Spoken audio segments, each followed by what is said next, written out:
پوری دنیا میں تبلیغ کرتے ہیں اور اپنے گھر کی حالت یہ ہے. یہ بات جو ہے وہ مذہبی طبقے کی طرف سے بھی اٹھائی گئی, لبرلز کی طرف سے بھی اٹھائی گئی, چونکہ انہوں نے کنکلوڈ کر لیا کہ بچے نے خودکشی کی ہے.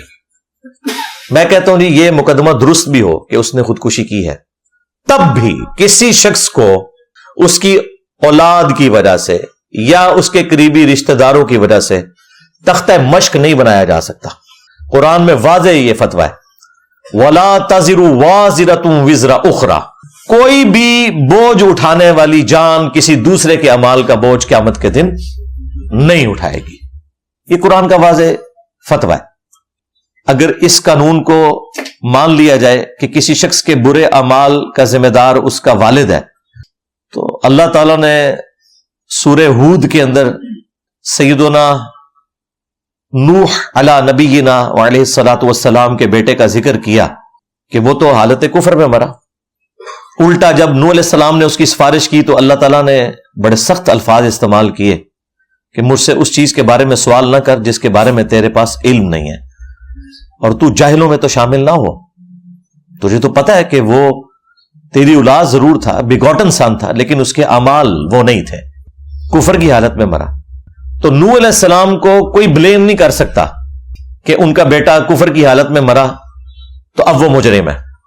اسی طریقے سے سورہ التحریم میں آیا کہ سیدنا نوح علیہ السلام اور سیدنا لوط علیہ السلام ان دونوں کی بیویاں وہ کافرہ مری, اور اللہ تعالیٰ فرماتا ہے کہ وہ ہمارے نیک بندے بھی اللہ کے مقابلے پہ ان کے کچھ کام نہیں آئیں گے کیونکہ وہ کفر کی حالت میں مری ہیں. تو کیا اب حضرت نوح یا حضرت لوط علیہ السلام کو بلیم دیا جا سکتا ہے کہ آپ کے عقد میں رہنے والی عورت کفر کی حالت میں کیوں مر گئی ہے؟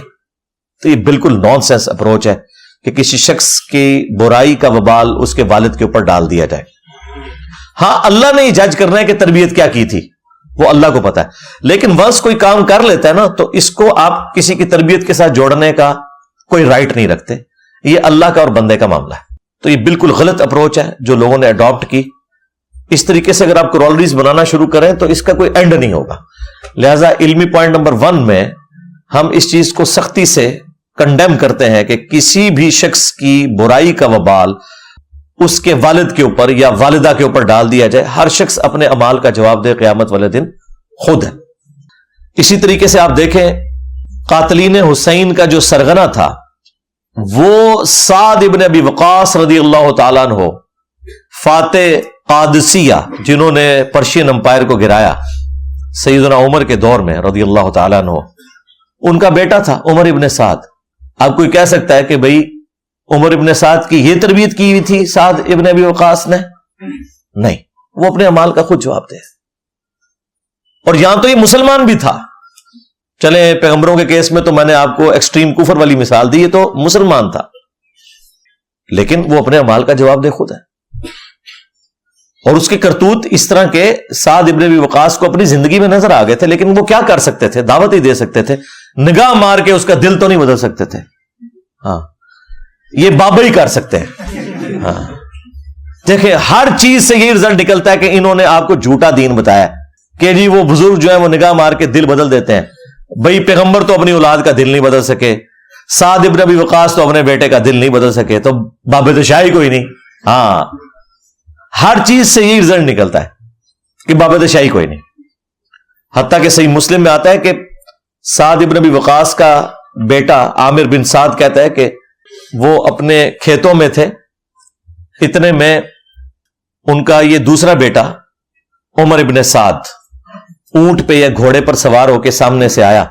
تو سعد ابن ابی وقاص نے اس کو دیکھتے ہی کہا کہ اے اللہ اس سوار کے شر سے میں تیری پناہ میں آتا ہوں. اپنے بیٹے کے بارے میں کہہ رہے ہیں, ابھی کربلا ہوئی نہیں, یہ بہت پہلے کی بات ہے, کیونکہ سعد ابن ابی وقاص تو 56 ہجری میں فوت ہو گئے, کربلا ہوئی ہے 61 ہجری میں. تو اگر ان کی زندگی کا آخری واقعہ بھی ہوئی ہے تب بھی ایٹ لیسٹ یہ 5 سال پہلے بات ہے واقعہ کربلا سے. اور وہ جیسے ہی سواری سے اترا وہ کہتا ہے ابا جان دیکھیں لوگ تو خلافت کے معاملے میں تگودو کر رہے ہیں اور آپ ادھر اپنے کھیتوں میں مصروف ہیں, آئے آپ بھی کوئی حکومت کا عہدہ حاصل کرنے کی کوشش کریں.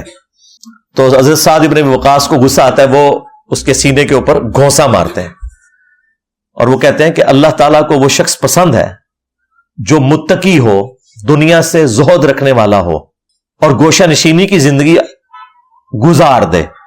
وہ اللہ تعالیٰ کو زیادہ محبوب ہے بجائے ایسے شخص کے کہ جو حکومتی عہدہ سنبھالے. یہ گوشہ نشینی سے مراد وہ جنگلوں کے پتے کھانا نہیں ہے. ہاں، آپ کو کہتے ہیں عبد القادر جیلانی جو 40 سال تک جنگلوں کے پتے کھاتے رہے. بخاری مسلم میں لکھا ہے کہ نبی علیہ السلام جب غار حرا جاتے تھے تو ان کی بیوی سیدہ خدیجہ سلام اللہ علیہا ان کو ٹفن میں کھانا باندھ کے دیتی تھی. آپ کے بابے کئی سال تک کچھ کھائیں پیئے نہ، اور ہمارے نبی صلی اللہ علیہ وآلہ وسلم تھوڑی دیر کے لیے غار حرا جائیں تو گھر سے اپنا کھانا لے کے جائیں.